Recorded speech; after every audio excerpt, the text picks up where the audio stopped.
This week on Quick Save the Podcast, we're discussing at length what we actually know about Elden Ring. Check the timestamps below to jump straight into the discussion.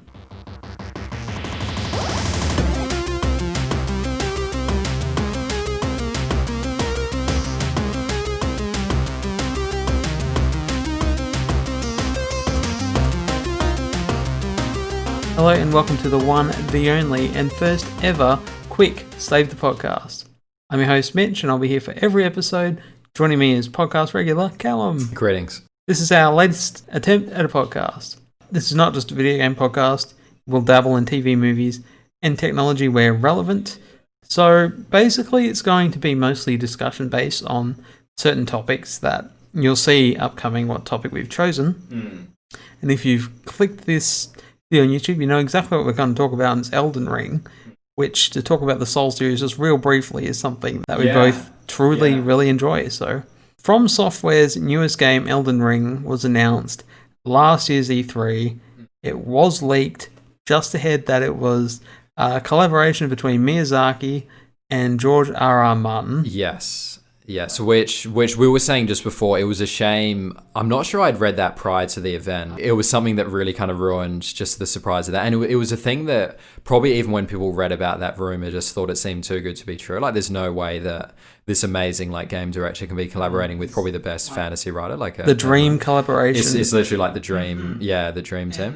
I think you go into, once you see that leak, you go in there hoping it's real. So I don't think it's entirely hurt overall, but it sort of changed how you go into it. Yeah, exactly. Because I think there was a lot of people going into that thought, it's probably not actually going to happen. This is one of those rumors before an event that's it's just one of those ridiculous ones that just doesn't seem possible. But then you see that rumor and then you go into this expectation. I guess if you left that thing expecting Elden Ring, not to see it would have been kind of worse. Would have been, exactly. Because then would any other From Software game actually hit that hype of the game where Miyazaki and George R.R. Martin work together? Yeah, exactly, But luckily for us, Elden Ring is real, and starting with something we do know about it, this all comes from an interview with Bandai Namco on Xbox with Hidetaka Miyazaki himself. So they said development for Elden Ring started just after Dark Souls 3 DLC ended development. Right. And so going off that, they obviously finished creating that DLC before it released. The development all ended, then it went to Bandai to then release. Mm-hmm. So it puts it starting around development, possibly February 2017. Which is about 3 years ago. Yeah, and that's, we were saying kind of before, off air and stuff, assuming that it is around, even say it was later into 2017, it's now May, so you're looking probably somewhere around 3 years. Yeah. That isn't kind of too far off their development cycle for most of their games, probably somewhere between 3 to 4 years. Because we know about From Software that they do have kind of different divisions or different teams that are working on different projects. So basically, Miyazaki picks who's directing certain projects. Yeah. And co-directing. He's always kind of putting himself as the director. He's sort of he has a huge amount of oversight. The Hideo Kojima of FromSoft. Yeah. Because it's fair to say that From Software was largely, sure, they go back a while, but they weren't as, big as they were. Armored Core was, it was big, but it wasn't Dark Souls big. Which has influenced lots of games. That's another topic for another day. Yeah. But obviously development doesn't just go from, okay, this is the game we're making, this is everything we're doing. So it's how long did it take them to get George R.R. Martin, who is notably a slow writer? Yes, yeah. And that's the thing I was thinking as well, is was that collaboration from the very beginning? Did Miyazaki know that he had this vision of a game that he had to have George R.R. Martin on board with? Or was it something that sort of, as they got past the stage of just conceptual stuff, that's when they then brought him on when it became more concrete? It's interesting to kind of, I don't know what he said about that. Is that Miyazaki loved the Song of Ice and Fire and Tell Voyaging, which is a sci-fi book done by George R.R. Martin, who has done a couple sci-fi books, actually. So, but his favorite was Fever Dream. It was a 1982 vampire fantasy thing set in America in the swamps, South. Right. And it sort of started as he was a huge fan, and then like higher up, like someone else he knows at the company reached out to George. Yeah. And then they had a kind of one-on-one meeting, which then turned into this. Right. So the question is, really, was that planned from the get-go? Yeah. And we can't actually say. I don't think so. I think he just had the opportunity and went, yes, if we could get George R.R. Martin involved, that's what we want. Yeah. Like it wasn't necessarily that he'd always, had an aspiration of collaborating specifically with him, but he'd maybe always admired his work and thought when it came to this new project that he was working on, if they could get him to work with them, then that would be, a great collaboration. And I wonder how much he knew about, like, in terms of people, the fan base of Dark Souls, obviously that kind of correlated with Game of Thrones. Yes. So, which is why I haven't read the book. I've read the half of the first book. Yes. After watching the series, and you can tell George R.R. Martin is a very, very good writer, and obviously he created that entire world of Westeros. So obviously his ability to world build is something him and Miyazaki are good at. So it's just like when you put them both into making games that are largely the narrative is basically the world itself. Yeah. Is that the best you can do in terms of two writers working together? Yeah, that's what I was thinking too, is that like I've only read Game of Thrones, so the first Song of Ice and Fire book, and I think it's maybe a half of Clash of Kings. But I agree that I think his real strength, and it has to be when you're writing an epic fantasy series, is his world building. He obviously has great characters, and we've seen that in the TV shows, but he just in terms of making it feel like a sort of cohesive world, and that's obviously a difficult thing to do in such a series that has such scope. So I think that's really a strength of both of theirs. So when they're both kind of collaborating, that's potentially going to have a really interesting world design and kind of lore and stuff. I'd say this though, George is very good at writing people as well. He is, You think of Cersei as a character, like, you should not like this person whatsoever. Yet yes. You feel sorry for this character. And it's just, Dark Souls' weakness has always been in, like, telling a regular narrative. Yeah. And I think as time's gone on, they've gotten better. Sekiro is definitely a step in that direction. Yeah. In terms of having more kind of like traditional like cutscenes and stuff, and like kind of characters, more, fleshed out kind of like concrete story. Yeah. And that's where I'm really excited in terms of like George coming in, because then I think it will still retain a lot of the kind of mystery and kind of stripped back kind of narrative that Souls has had, because that's always been Miyazaki's strength. But I think with George on board, I think there's a lot more potential for like more like characterization and some really like strong character writing and stuff like that. Yeah. I'll say this. Do you reckon, this is a question a friend of mine asked for the podcast, did George R.R. Martin fabricate it as an excuse to delay Winds of Winter? And to say, like, this would have definitely gotten in the way. Yeah, I honestly, like, wouldn't be surprised at this point, because I feel like if it went back as far as 2017, like with how like long George has been working on that, like you wonder how much of his time would have been like devoted to like this project and then to writing Winds of Winter, because like it's been notoriously long, like how long that book has taken to come out, like if it ever does. And like people are saying, like, is he going to survive? Yeah, is he literally? Yeah, he's like it? Guy's like in his 70s now, like I'm getting worried. Yeah, so it's sort of interesting to see like this project come up, and fans of A Song of Ice and Fire would have just been like fuming that clearly this has taken time out of doing that. So, and it's also cool, even I think, just to see just that overlap between, like TV people in TV, or in the case of George R.R. Martin, like a novel writer, sort of collaborating them with people in video games. Like it's something that's kind of happened increasingly over the last few years. Like when Guillermo del Toro was going to collaborate on Silent Hills. Yeah, it's not all that common, and it's kind of interesting to see. Yeah. Like video games came around, like George R.R. Martin was not in the age bracket for video games. Yeah. So to see him opening up to it. Similarly, it's kind of like the opposite to Witcher's writer, who thinks books are why it's popular. Yeah. And not the case. Like the only reason Witcher is popular in the West is because of CD Projekt Red. Yeah, like Sapkowski saying that was just so, like, it was just in denial of like just the facts, you know what I mean? Because like I can understand that he wants to like retain his property and the identity that came with his books, but it's like the reach that the video games have was just immense, especially The Witcher 3. Like it just created such a massive fan base for that series.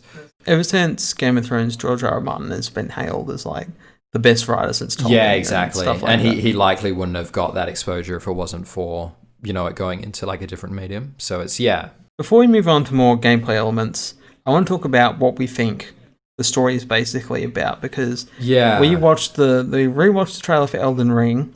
Like, it's always cryptic. Like, it's Miyazaki. Like, it's always going to be cryptic. So it sort of presents this, like, what actually is this about? They keep saying the words Elden Ring and stuff. So I don't know if you have any theories, but yeah, I'm not really sure. I think watching, because at this stage we only have the one story trailer, don't we, that was released. I think it was actually at Xbox's event, wasn't it, in E3 2019? Yep. And like you said, it is fairly cryptic. But there is that thing of the Elden Ring, like it seems to be something to do almost with like warfare between the gods, like seems to be like the theme of, which is like interesting because it's something they've kind of toyed with in, I think, Bloodborne, probably kind of more so than any like others. The kind of more cosmic horror parts of it. But I'll go through what my theory was, which is basically just from that trailer. I haven't watched a Vardy video. Vardy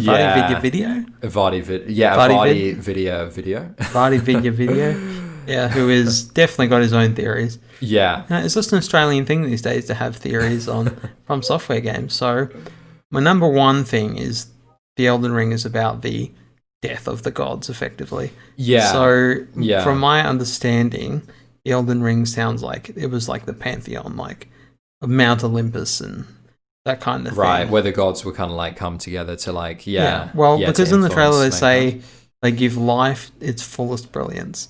They could command the stars. Like they're the creators, like some sort of creative force that's like governing the universe or something. So that's kind of leading me to believe like that. And there was basically the Elden Ring was destroyed, but in the trailer they show basically a man who's hammering something, and then something goes really yellow, like he shattered it. Like you see it on the backs of them that they're beginning to shatter, more or less. Yeah. Like it definitely seems as if it's about sort of some link between humanity and the gods that's either been like severed or that like, which would fit very much into Miyazaki's kind of style. Definitely. Yeah. And this idea of sort of like, because certainly they like we said before in Bloodborne, like that was a big theme where it's like sort of like one human or like one person trying to like contend against the gods, like these forces that are so much more powerful than you are. I think it's always been something that they've kind of, and even in like Dark Souls, like the main series, like a lot of the bosses are sort of effectively like gods, like they're so powerful that like they're almost kind of beyond the comprehension of like mortals. Yeah, so like the four lords who, the flame, the first flame and all that, like you basically are going up against these things that were so powerful, and which is something very suiting to me. Is like my second theory is that it's a ring world / starship that terraformed worlds, commanded the stars, a ship, and now it's shat. Like that theory is not as well thought out. Like that's what I wrote first. Like, is it going to be set on a Halo? And like would it really kind of like verge into like even like other genres and stuff, like apart from just pure fantasy? I love it when fantasy and sci-fi mix. Not a lot of things do it, but every time I try to come up with a story, I'm just like, I love the idea that there's some science fiction reason that this fantasy can exist. Yeah, I've always thought that too, because it's like two of my favorite genres, but like you say, it's like it's uncommon to have like a blurring of those two. And I mean, and it's Bloodborne cool sort of did it with the cosmic, like the aliens and kind of all that kind of stuff. That seemed otherworldly, which doesn't mean space, but yeah. So like that's about what we really understand about the story. Yeah, so a lot of it is kind of speculation. Like it's kind of based on, maybe the direction we think it might go based on George R.R. Martin's writing and then what Miyazaki has done in the past. But really, as far as concrete information in terms of story, we just have that first story trailer. So let's talk about something that From Software have done phenomenally well, which is the gameplay itself. And Dark Souls has infiltrated every single other type of action game sense. Like God of War, Jedi Fallen Order, like all stuff like that is definitely got some of that influence. So going into this, they have said that it's a fundamentally different combat to create new situations and battle and exploration, and that Elden Ring is heavily based on Dark Souls and focuses on RPG elements. So that leads me to question, what does fundamentally different mean for a game that's heavily based on Dark Souls. Yeah, that's an interesting, because the fact that he said fundamentally different, so that I think there's two different areas that he might be talking about. One potentially could be difficulty, but I think that's less likely because I do think this will retain kind of the really difficult punishing aspects of the series is so known for. But then when it says fundamentally different, it potentially means maybe in terms of the sort of scope you have in terms of combat, so like the types of weapons that you can use and kind of the variety that you have in combat, I think is maybe what he's talking about. Because I mean, across, it also says fundamentally different from, does he mean from all the games in the past? Or because it says fundamentally different combat. Right. Okay, right. So compared to Dark Souls series, Elden Ring will provide more variety in the ways players overcome challenges and tweak their tactics when facing enemies. So that sounds a bit like Sekiro, where the combat was shifted away from blocking and stamina on attacks to parrying and kind of timing, really like timing, kind of like rhythm. Push timing way more. Yeah. And the combat lost the whole like the tactical stamina thing, but it didn't feel like it lost anything doing it.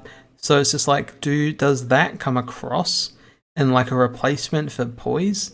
Because Dark Souls was trying to kill off poise. Like it was meaningless in Dark Souls 3. And to be honest, it was never that much of an interesting mechanic of stacking up armor to then not be able to be knocked over. And I think that Sekiro's system it was basically posture, which is like you and the enemy had it. It fundamentally changed how that combat system worked. Because you're looking for different kind of openings. And it wasn't when danger meant possibly that you should attack. Instead of this defensive style. So perhaps leaning more into Bloodborne Sekiro even further than Dark Souls 3 went. That's what I think, looking at that kind of like comment and stuff, is kind of what he's hinting at, is that it's kind of a departure from maybe the roots of the series in terms of like Demon Souls and Dark Souls. Especially I feel Dark Souls 2 as well, and the original Dark Souls, that when you play sort of in retrospect after playing, say, Sekiro or Bloodborne, it has such a different feel to it because it just feels so much more almost like just slower in general, and that you just have to be much more patient. Whereas I think Bloodborne especially rewarded kind of aggressive gameplay and kind of really going for it. Like still when you had an opening, but it was a much more aggressive style of gameplay. And Sekiro kind of lent into that as well. But like you were saying with, I think kind of what they did with posture in Sekiro was so clever because it was a really good replacement for poise.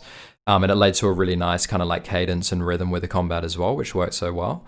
So I personally, I think, would prefer if they kind of lean more into that kind of style of combat as the series has kind of evolved over time. And like, it was proof that stamina isn't required to making an interesting fighting system. Yeah. Because it was always like, there was that dance of when you're going to use that stamina to attack and when to block. But I feel Sekiro didn't have that, and yet it felt better. Yeah, exactly. And it was almost more just kind of frustrating when you say like run out of stamina. Like if you were doing like a combo, like you went into attack or you ran out of stamina to like do a defensive move, it kind of at times would feel more frustrating than it would kind of rewarding or like, The only thing I think might go against that whole design is Sekiro was single player. And now if you translate that into what Dark Souls is with invasions and all that, like would that have worked in a area where latency is very much a thing? So like it comes into the play of, is this game actually co-op? Depends a lot on what kind of mechanics they can use. Yeah, definitely. And I think even in, say, Sekiro, like the whole use of that posture and stuff almost had like a narrative purpose to it. Or like it made sense because it was like it was depicting like a shinobi as well. So it made sense that you would have to be kind of very careful with like deflecting, and like even just that really satisfying sound you hear of the two swords kind of clanging against each other was kind of very unique to kind of Sekiro as well. It is possible to make that kind of feeling cool in regular fantasy though. Blocking a blow, like a really hard hit, would be should look impressive. Like, maybe, it says variety, so I'm assuming that, say a big greatsword comes down, your best bet, unless you're using a weapon that can counter it, is to dodge. So you can kind of like add the variety in that way, depending on the weapons, is dependent on what you do. And so same with armor. So maybe there's a bit of sacrificing certain parts of movement into taking hits better, because I mean armor helps, but it never feels like you're armored. Like, when a boss hits you, you feel it. You feel it regardless of like how. Yeah, that's always been kind of a staple of the series. It's like you upgrade your items and weapons and stuff, but it only gives kind of a very minor advantage. Like it ultimately comes down to skill. Poise is the one thing that made heavy armor feel worthwhile, because like you get to go in Dark Souls 1, you're fully in Tavel's armor with a Zweihander or some massive greatsword. You feel like the weight of it, and you feel like you're basically unstoppable. We can't knock you down because you are just this tank. So, it's curious if they, dependent on armor level, depends what you are and what you have access to. Because, I don't know, there's a lot of depth they could do. Yeah, for sure. And I think, I think that's where Elden Ring will have more traditional fantasy, or like what they did with Dark Souls, where there'll probably be a lot more in the way of upgrades and things like that. Because Sekiro was kind of a big departure in terms of not having actual armor that you could upgrade. Well, it's sort of mainline of making that an action game. This is very much an RPG again. And I think what will change how combat works is the fact it's open world, which Miyazaki has described as being open world, but he may have phrased it wrong according to that interview. So I think it'll mean much more open spaces, but not think Breath of the Wild, but not a Ghost of Tsushima. Exactly. Like truly sort of like open world.